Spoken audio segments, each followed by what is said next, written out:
Alrighty. Well, welcome to this HFDL Challenger League game. We've got the Band of Misfits versus the Secret Seekers. And starting off right away with a couple of what looks to be jungle bands. Uh, yeah, Baka's pretty prominent in the meta right now. Bastet's still very strong. And we've got what I bet would be a targeted Nuwa band coming out. Yes, so we get to see. Right now, it seems like in the jungle, the meta leans towards a certain set of 5 or 6 characters right now that seem to be dominating the meta. That's Bakasura. You see Cleo, Bastet getting banned out. Characters like Nemesis are still on the board. Kali, Mercury, there you go. There goes the Kali ban from the side of, what was that, the Misfits on the left side, I believe, on blue team. But either way, Chernabog, also another meta pick being banned out here. So, well, there's that Mercury that we were just talking about getting locked in as well. How do you expect Red to respond here? Yeah, I would expect Red to respond probably by trying to get another one of those auto attack focused assassins pretty early on in this. Um, Yes. Yeah, they just aren't. yeah, Go go ahead, ahead. sorry. Oh, I was just gonna say just to make sure that it's not taken away from them during the second ban phase. Yeah, that's true. But at the same time, they could. I would be curious to see if they hold. Now I think about it, Jing Wei has not been banned or picked yet, as Uller as well. So the Geb and Persephone, 2 solid picks, must be comfort picks, especially that Persephone. We haven't seen her at the higher level played too much, but I think it's actually smarter of them to hold off on their jungle pick because now that Mercury gets locked in, and they're not going to take away another pick. The Nemesis is still going to be available for them for that third pick, that last pick before they get the second phase of bans started. Pardon me. But yeah, that Geb, I don't know. If you're a Mercury, as a jungler myself, you just hate to see a character like Geb get locked in. Because it just means that anytime you ult them, you don't know if you're gonna be getting beads. He really interrupts a lot of your CC and ruins your three. Your main tool in a team fight beyond your ultimate. So we'll have to see how they counter this. And Jing Chen getting locked in. We've seen a lot of Jing Chen at the higher level as a counter to Umoja and as a safe solo laner with lots of CC built in. We have not seen a lot of Mulan. Where do you think these picks are going? I would have to imagine that the Mulan is going solo, just with the Mercury already being locked in, and I think that's not a bad pick. I think that a lot of people sleep on Mulan. She's got really great early game damage. The difficulty comes in translating that to the late game, which is how we see so many of these games go now, with the recent buffs to like health totals and such. Yeah, and she's So got an awesome yeah. early game, lots of damage early on, great wave clear. So there is the Daji getting locked in. So wow, I am surprised that we do not see a Nemesis getting locked in, but Daji is another one of those probably 6 assassins that really are just a step above everybody else on the board. So as we see now, a Chiron getting banned out. That's a hunter with a ton of pressure, especially early on in the game. He's also a good pick when you have a Mercury on your team because you're generally speaking not building crit. On hmm Chiron, you're going that full pen build, so I really like that takeaway by the red team. As we also see Baron getting taken away by the other side as well. And I'm that's surprised. that, oh, go ahead. Sorry. No, I was gonna say I'm surprised to see him get banned by that side, considering the front line has already been picked. I suppose he could be played in solo lane, but I'm surprised. Baron has definitely been seeing the most play at this level, at least in the support role. He certainly has. I think that I do think that the Baron matchup into the Mulan is actually pretty rough for Mulan. So it's not super surprising. I still think that's a decent ban across the board. And it looks like we've got the King Arthur ban coming through, as well as the Hera ban. And I don't know how to feel about that. I don't know that Hera is worth a ban in this meta. It must be a target ban. That's the only Mhm. excuse I can think of. I agree. Hera has not been seeing a lot of play at the higher level, even in ranked. I haven't been seeing her very much. And when I have, I don't think she's been doing very well. That is a good call out, though, that the Baron into Mulan matchup, just like Osiris, Baron feels very strong because how does Mulan avoid that crowd control? She can't. She can't avoid You're the snake, and it's very strong. We see the Cucullin getting hovered here by the red side. This would be fantastic character for them to pick up here. Lots of CC on their comp already. I mean, look at all the initiation they've got. They've got a Geb Blink ult, Cucullin Blink knockups. Daji blink ulting, and then a Persephone ult with lots to follow up. I do love the counter picks here with the X-Ball and the Morgan Le Fay coming out. On the blue side, they have a lot of safety on these picks and a lot of damage as well as a lot of area damage and safety from that Daji pull. What do you expect to get locked in here by the red team to finish out the draft here? To finish out the draft, I mean, obviously they're gonna shoot for a hunter. Looks like they're hovering the Neath at this point. I don't know quite how well that gels with the rest of the comp that they've drafted. Um, yeah, go ahead. Yeah, no, I agree. I don't really see the Neath here because Neath is usually best played in mid and then played as well with the Mm-hmm. a typical pick comp. And this is not a pick comp to me. This is a team fight kind of comp that the red team had developed so far. Neath not very prominent either in the dual lane, mainly because if she doesn't build crit, she can get run at by the enemy team's hunter. I mean, Shablanka can really avoid most of the CC that Neath provides with his dash, and she shouldn't feel very safe stepping up to wave, especially into a Mercury as well. It's hard for her to get that ultimate off in these late game team fights. So she does have a Geb Absolutely. and Persephone peeling for her, but I'd be very curious to see how well that pick does. But overall, how are you feeling about these drafts? Overall, I'd give the slight edge to Order Side team in this. I do think they came out with a slightly better draft, and I think part of that has to do with the Mercury, but I think their comp really scales better into the late game than what we're seeing on Chaos currently. I agree. That X Ball Morgan Le Fay combo late game. I mean, that Daji doesn't get into her ultimate, gets knocked up by the Morgan Le Fay self peel or feared or anything. She's gonna get blown up immediately by that damage, and that Mercury diving on the back line again. Neath not having CC immunity in her ult is gonna be really difficult to survive. Definitely. I'll be curious to see if the Mercury focuses her out or the Persephone, because at the end of the day, Persephone, you ult her, and even if she properly reacts and ults your ult, if you time that right, you can probably get 2 or 3 punches off on her while she's still casting it. And if you get those crits, she's going to be dead before that ult gets off. So we'll have to see if in the team fights as well how much damage Persephone is able to do. Because if she can get through 2 or 3 rotations of her abilities, then I expect the Chaos side to be winning these team fights. But otherwise, again, it's going to be really hard with that Mulan most likely forcing her dash, that Mercury ult coming out and just putting pressure on her relics, and then of course the Jing Chen ult and his dive as well. It's going to be very difficult, all with the chaos of a Jablanka ult as well, throwing off the comms, literally turning off the light Right. in the battlefield. So I agree. I really do like this order side draft. I think it, like you said, it scales a lot better into the late game, and I don't see a lane for Chaos to really put some pressure on, because Cullen, generally speaking, wants to build pressure in his lane, but into a Mulan, that's going to trade pretty evenly. And Daji versus Mercury early game, neither of them really have an advantage over the other either. It's more about who makes that first rotation, who makes that first invade of true value. We'll have to see. Right. And especially the duo lane, neither duo lane has a particularly large amount of pressure with Jing Chen, Geb as the supports. So I don't know. I expect this game to farm up pretty late into late game, and not a ton of fighting early on, but we'll have to see.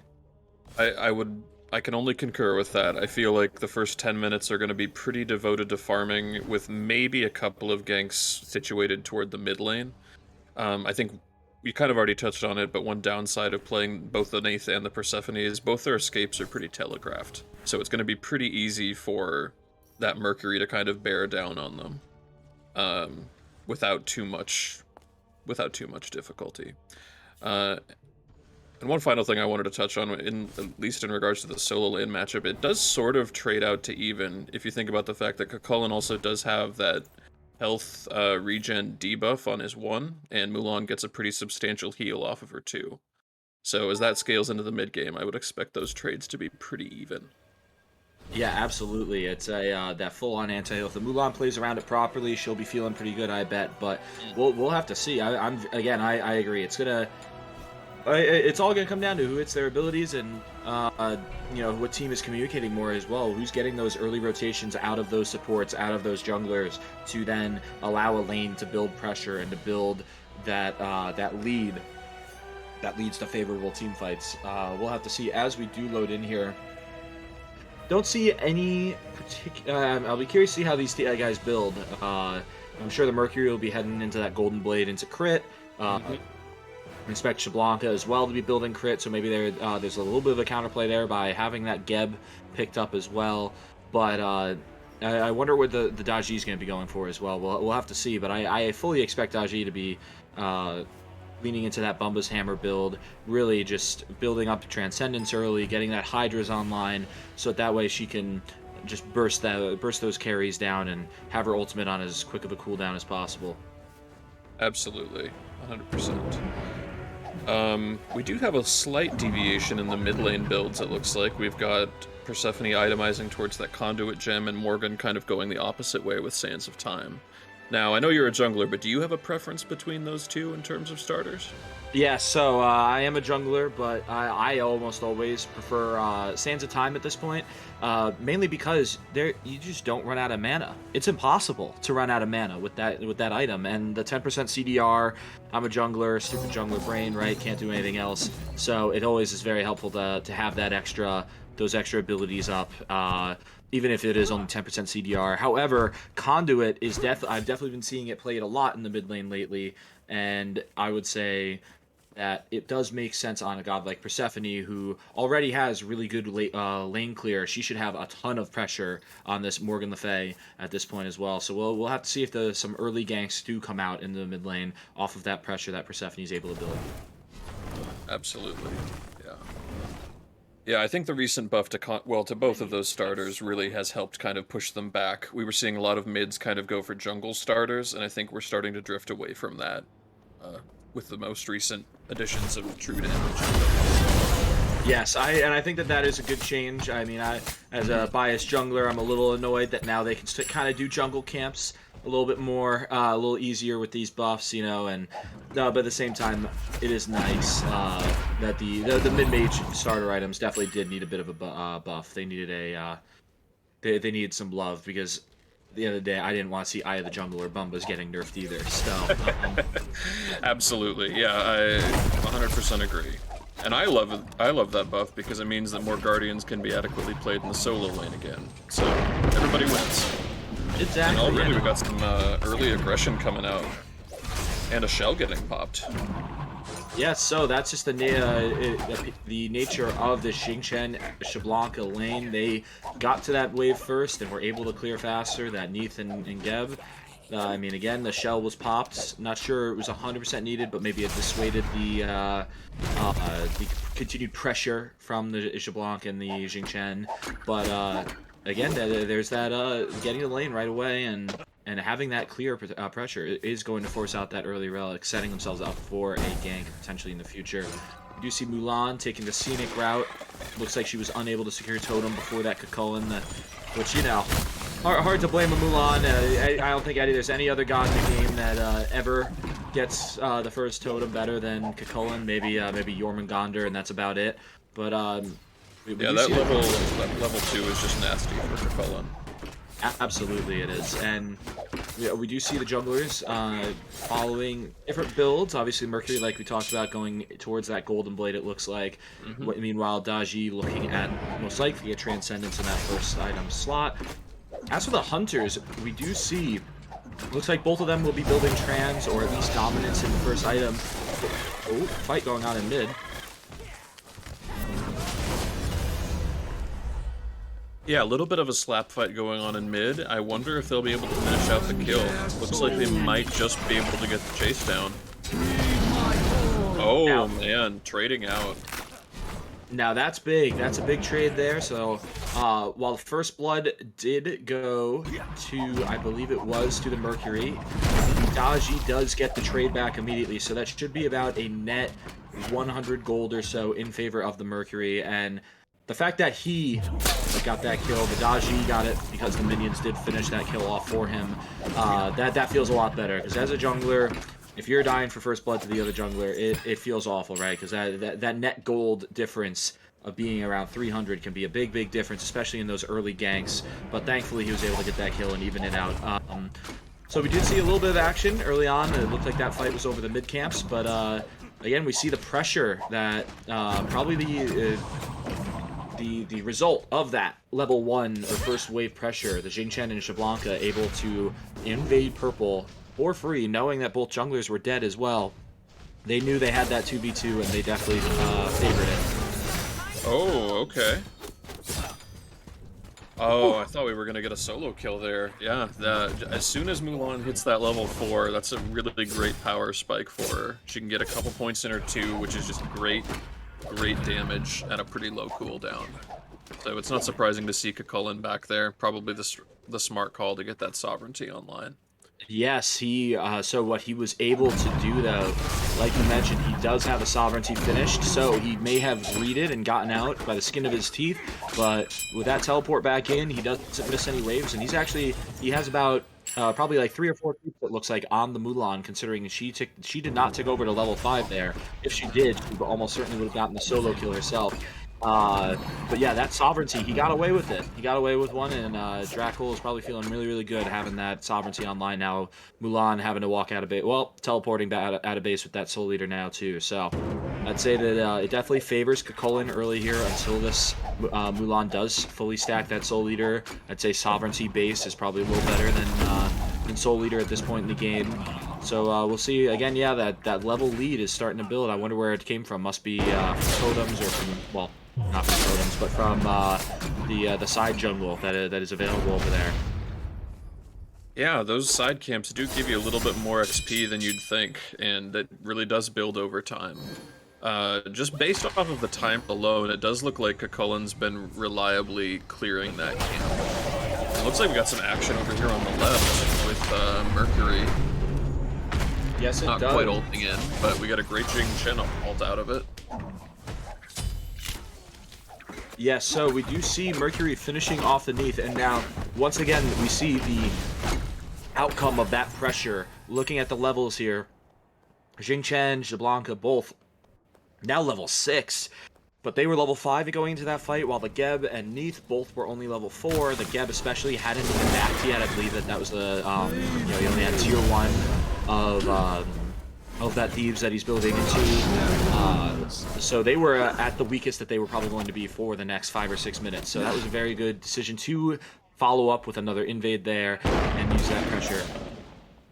Yeah, great decision, and once again, you love to see that the kill went onto the Mercury, because you really love getting that character online early, and being able to rotate and have as much of a gold advantage as possible. So, and now, taking a quick check-in for those mid builds, it looks like Morgan's probably going to itemize into a Spear of Deso, maybe a Divine Ruin, and Persephone may be itemizing toward that Charon's coin we've seen so often. Yes, that Charon's coin does seem to be getting picked up lately. I remember there was a Soul Gem seemed to be the only option. Fantastic dash by the X-Ball there, well-timed, with just enough mana to avoid that Geb ultimate. Very unfortunate. You really do hate to see that if you're a support player out there. Now we do see Persephone using her escape to clear here, and yeah, so we will most likely see that Charon's coin at about that point in the build. That's when that conduit gem not having the mana sustain shouldn't matter anymore. We're big Mercury ult. Now, do we have the Mulan ult? Nope, she burned it too. Oh, she does still have the ultimate, so we'll have to see if they do decide to dive this. Oh, and there she goes. Oh no! Oh no! Oh! The execution, the desire was there, but not the execution. An unfortunate turnaround for Secret Seekers there, and you know what yeah, that is? you just hate to see it. I'm not quite sure. Maybe there was a communication disconnect. Maybe an ability didn't hit, but yeah, you know what you hate to see there? That's the soft diff. That's what it is. I mean, that HP 5 and then that double that fizz prot into double physical there really saved Kukulkan there. That was I mean, yeah, like you said, the communication must not have been there. I don't think they were on the same page. Mercury would have had to have tanked a tower shot for Mulan so that she would be able to, dive that tower like that. I mean, again, towers hurt again with this most recent patch, especially with no prots. She didn't have that tower shield yet that she does have now. Obviously, didn't have the fully stacked Soul Eater either to heal off of the wave that was there that she was hitting. So really unfortunate, especially with the Mercury not being able to finish the kill off either. I mean, again, it's just it's tough. It's there's no other way to put it. Exactly. No other words needed. You hate to see it, and hopefully they can overcome that mental block going forward. And it looks like Cucullin is able to finish off that Glad Shield. With recent buff to it, it's a pretty standard item at this point in the solo lane, so no surprises there. We got the X-Ball ult coming out, and a good amount of poke going on to the Neath. Yes, Daji getting knocked up, and now we see, like what we talked about, she was able to get her ultimate off. But if that Mercury had crit finished, that knockup might kill her later on in the game. So we gotta be careful. We'll have to watch. It looks like Mercury's doing a lot of clapping, not a lot of not a lot of ulting at this point yet. Although that is and that's what you were talking about earlier, right? That perfectly timed Merc ult avoids getting rooted by the Persephone ult. Half of Persephone's health right there. So. Yes, so now again, Mercury no crit yet. This is very bold with Gold Fury pull, but it doesn't look like Band of Misfits are which a free Gold Fury to help these guys finish off, or help the Secret Seekers probably finish off their next item. Yeah, and again, I think that's a good call there. Just Band of Misfits with too low health to really contest that meaningfully, and probably best to just give that up. It's also a sub 10-minute Gold Fury, so it's not going to be nearly as impactful as it would be come late game. And Cucullin really getting a ton of damage onto him, and I know that he's got the Sovereignty and the Glad Shield, but still getting slapped around a little bit. Yep, that's a free beads forced by the Daji there. That was quite bold of Morgan Le Fay walking in 1v3 with no ultimate. I mean, I respect the confidence, but man, that's a tough, just for mid camps, man. Not even forcing the Daji ult out either. So that'll be something to pay attention to for the next about minute and a half at this point, maybe 2 minutes that she does not have the beads. Like you mentioned, the Cucullin getting poked out. I mean, I guess he knows where the other team's jungler is, but man, he is greeting a lot out there. And that Mulan, I mean, we talked about it. That Mulan damage early in mid-game is going to slap. I mean, again, he has double Fizz Prots at this point, and she does not seem to care at all. No, she is diving and boxing with reckless abandon. And I kind of love it, because I love just early game aggression, but at the same time, oh boy. It is tough. It is tough, for sure. We'll have to see. Now, one thing I am noticing now, we see a 2-level lead from the Secret Seeking jungle with their Mercury outfarming the Daji by quite a significant amount, but we also then see that lead offset a little bit in the middle lane with the Persephone, again, most likely due to having that conduit gem, being able to clear camps on her own, unlike the Morgan Le Fay. We see her having about a level and a half lead. It looked like, a little bit earlier she was up by 2 levels. So I'll be curious to see where that whether that lead gets punished or used in any way. But one thing to note, I don't think we've seen a Daji gank yet at this point in the game. I mean, again, she obviously was traded out first blood with the jungler in the level 4 fight in mid, but outside of that, there was not a lot of lane ganks specifically, and not that we've seen Mercury do too many either, but he's at least been ulting and active in the jungle. I'll be curious to see when Daji feels comfortable getting in and getting a little bit more involved. I mean, obviously you want to stack that Transcendence, get that 10% CDR, and a lot of that cooldown online before you get too active. But again, the Mercury is only going to get stronger as well. So. Exactly. And she is at the point, too, where she can do some pretty meaningful damage, so I'm kind of as perplexed as you are why we haven't seen more aggression just yet. And it looks like we got an early Pyro getting started up here. Cucullin taking pretty decent poke, partially from the Fire Giant hits and partially from Yeah, that is a big scary rock rolling in there. We do see some that's a rock. I think that's a rock. I don't know. We're gonna see Morgan Le Fay barely escape. Her beads had just came back up for that Daji ultimate, so she's very lucky. Poor Daji's stuck between, well, not a rock and a hard place, but a hard place and another hard place in this case. And it looks like that Pyromancer will get picked back up by the Secret Seekers, this time in a uh, Pyro. Uh, Resetting the stream right now, and a little bit, so bear with us while we pretend to commentate as we're doing things. Oh, I can see much more clearly now. Thank you, thank you, thank Okay, the Secret Seekers really needed to take that fight, and now they've built just about a 4K gold lead. So the first probably large gold lead we've seen this game in just a little under 14 minutes. you.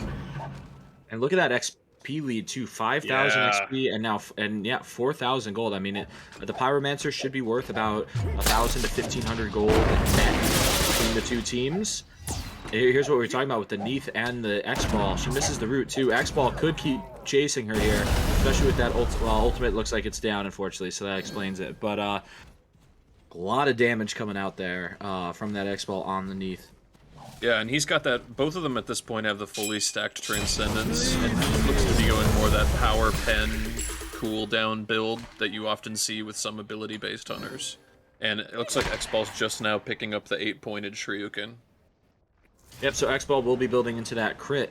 One thing to note as well, I think I've seen the Neath ult indicator a few times, but nothing, there hasn't been a kill confirmed or really created by a Neath ult, at least from our perspective yet. So, again, that is a thing that, I think that really is a thing Neath struggles with out of the side lane, and versus in mid, her ultimate can get to whatever side of the map a lot easier. There's a lot more jungle for her to be sitting in as well, to hide while charging that ultimate, versus in this lane against X-Ball. I mean, if she gets an ult called, she needs a place to sit. She needs to not worry about whether the wave's getting pushed or that she's missing farm, before she's able to really charge that ultimate and then send it. If she's trying to send it over to solo lane, it does take a long time to travel here. As we see, Primal Fury being pulled by the Secret Seekers. Najee getting blown up by the Mercury, who dashes in. Goodness. Big Geb ult there. Mercury takes a ton of poke and actually ults out. Najee doing the same though. Also, like Shing is gonna get pulled in, but he's so tanky at this point. Yes, he is. I mean, so both junglers' ultimates forced out. Both of or at least one of them forces a beads out of themselves as well. So, I think in general, the Mercury will be feeling a little bit better about that because, Daji very far behind, and Mercury is still able to fight. If Daji and her were or Daji and Mercury were to meet in the jungle right now, I would significantly favor that Mercury with that 2-level lead. We actually do see that Neath ult come out finally, but it doesn't look like it. Maybe for zoning, I don't think it did enough damage there for any sort of kill potential. But now we just got a classic jungle scrap. Yes, both teams getting active. We love to see it. I mean, we see the Xing Chen getting active, forcing relics out of the side of Band of Misfits, and I mean, wow, there's some separation between the front and back line. That is a lot of dive on that back line. Look at this damage from the Mulan. I mean, she does, and she is able to force more relics. Both backliners forced the back with love. But Secret Seekers are also not too healthy. I mean, again, the sovereignty on the side of the Secret Seekers with the Xing Chen should help them heal a little bit. But I am surprised they didn't reset there with how low those health bars are. But it looks like Mulan is finally going to clean up the Daji there. And yeah, Daji dying with her ult up too. Yes, exactly. I wonder if Mike had just come up or if she again got knocked up by Xing Chen, which that matchup, as the jungler, as the Daji, what you really have to do is try to save your second ability, what's called the something slashes. You have to save that for that knock-up immunity. Yeah, 1,000 cuts or slashes or something like that. 1,000 cuts. There you go. Caster one, thank you so much for doing your job and your homework, unlike me. We do see that, but that ability should be used primarily at this point in the game, especially should be used for knock-up immunity and CC immunity into this enemy team Absolutely. comp. And I imagine that either it wasn't canceled in time or it wasn't used to protect themselves. We see Jing Chen doing some good old-fashioned milking.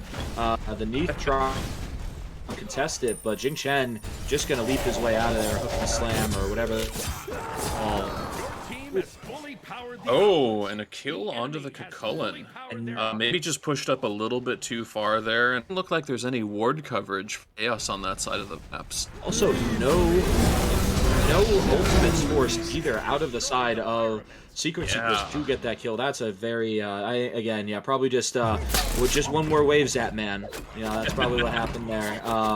And it must have, must be what led to that gank happening. It's too bad to see because that is essentially just a free Pyromancer that the Seekers were able to get off of that kill, and I expect them, to take advantage of that 8 seconds that without Cucullin to start pulling the Primal Fury. I am surprised Band of Misfits don't have anyone here to contest it, because that's just a dead Primal Fury. I mean, you've got the Jablanca with Transcendence and Wind Demon finish, and you got a Mercury with crit full Deathbringer as well. That Gold Fury stood no chance of lasting more than 5 or 6 seconds, and we're at that part of the game where the supports become essentially a mobile ward, where they're are no longer farming. They are interested in standing near the where they don't get done in a speedy manner in the way that the Secret Seekers are showing that they're capable of being done. And it looks have a follow-up kill into the Neath here. Kind of just the same thing as the Cucullin. A little bit too far up, getting caught out without support nearby, so you hate to see it. Could we get a quick look at total wards placed in this game?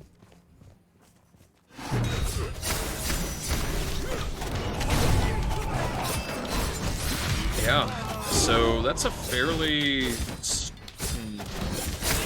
That's a blue. That's a lot of blue at the top. There is, I guess, is the simplest way to put it. We've just got a solo lane, Mercury all slightly off the mark, but Cucullin's still gonna fall. It does not matter when Mercury is written and there is no protection on the other side, like the Draco. No spectral. No spectral there, exactly. He's gonna have a tough time surviving from Mercury, especially now with Venom and Death too, so. Oh, he's going to be absolutely swinging for the fences. And it looks like he's got the short bow purchased, so maybe going into a Silver Branch? Either Silver Branch or Atalantas, I would expect that. I personally love Atalantas in the jungle right now. I think that item is highly underrated in the jungle roles. It's a solid amount of crit, gives you a little bit of that lifesteal as well, helps you farm in that jungle, and attack speed, obviously, that you want. I particularly love it on Ratatosker. It's really fun to play with him with that right now, so I would imagine that that's where he's going. Although, you don't want to build fully into Kratos and Mercury, especially with the Rage and Deathbringer already giving you, I believe, 75% crit chance between the two items combined, so we'll have to see where he goes from here next. Yeah, again, maybe it will be that Silver Branch just because 20% pen on an item, so broken, so OP. Does appear we have... Is this stasis mode or is this a manual pause? I cannot tell myself. But yeah, let's look at some experience levels right now. We see a 2-level lead in solo, a 5-level lead in the jungle role. That's a Mercury hyper carrying if I've ever seen one.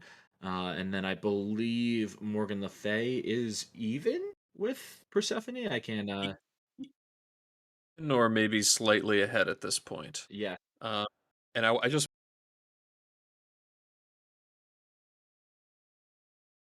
higher red team combined.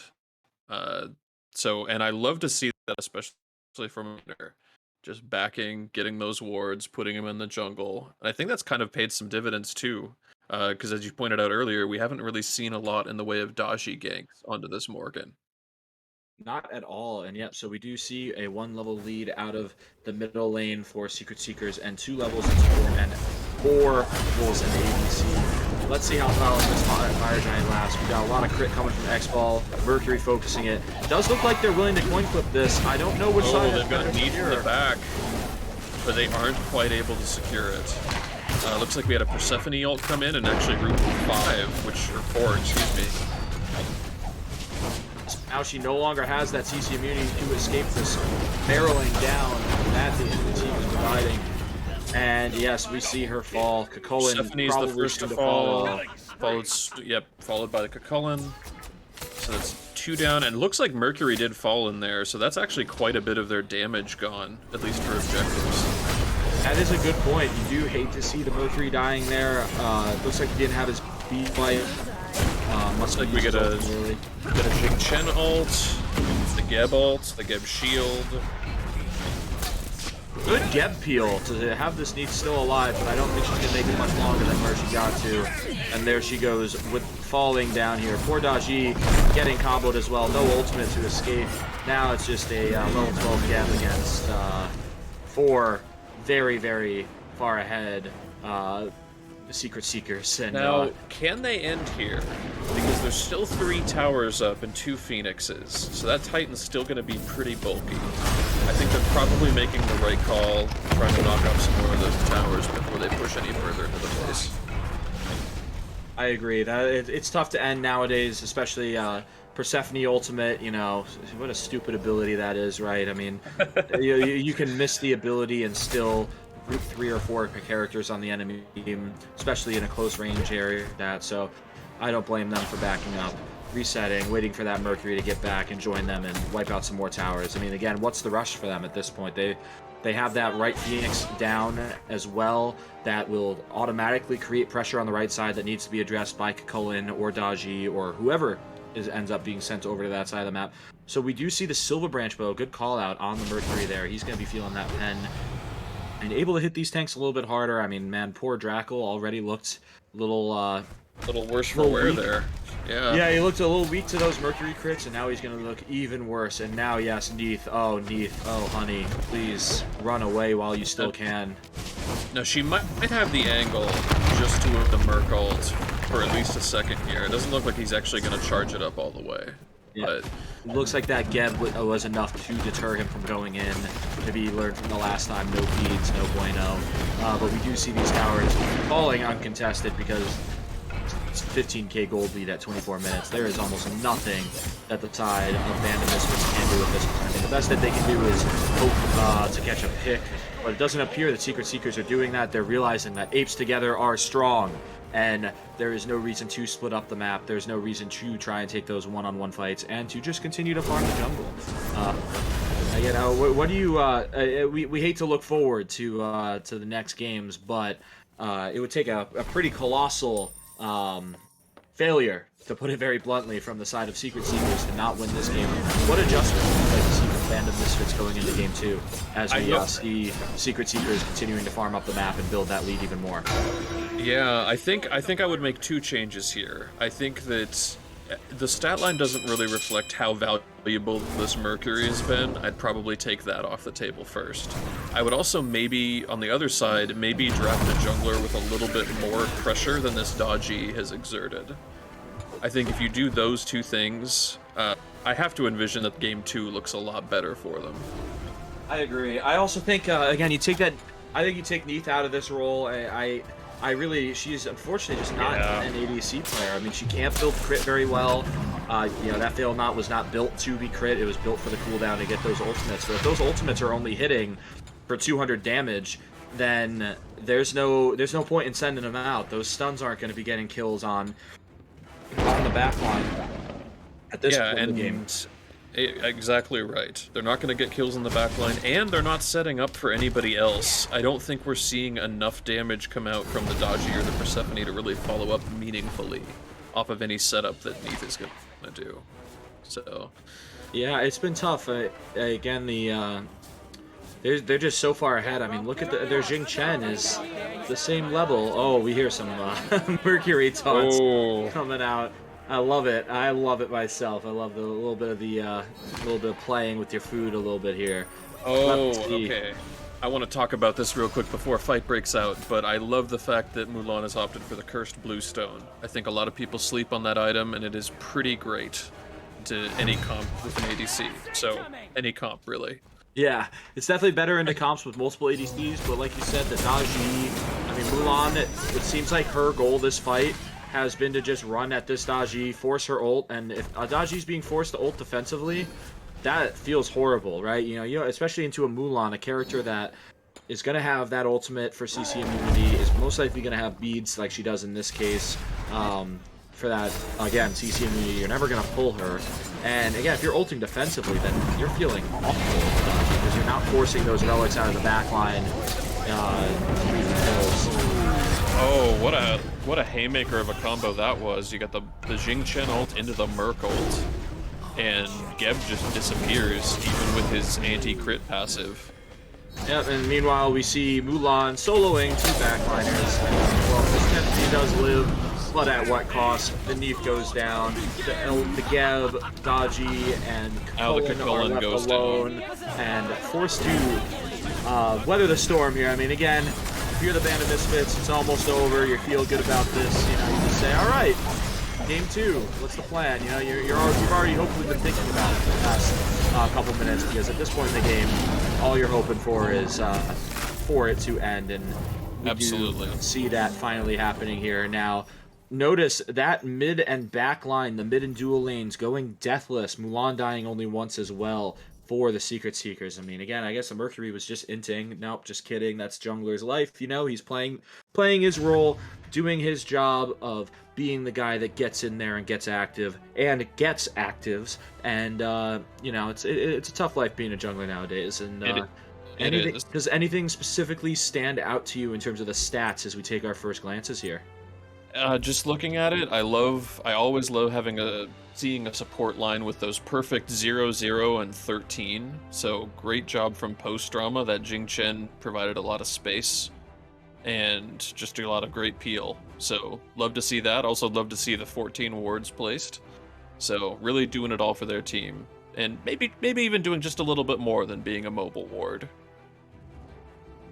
And then following up from that, it looks like Mulan topping out the player damage across both teams. So that's pretty impressive as well. She did build into that Lifesteal CAD Shield Soul Leader build, and that can provide quite a lot of poke in the right hands. And as we saw in that last fight with her soloing down the Neath, it's no surprise that she has as much damage as she does. Absolutely. And while we are finishing up our casting here for the moment, we are going to be taking a short break, I believe.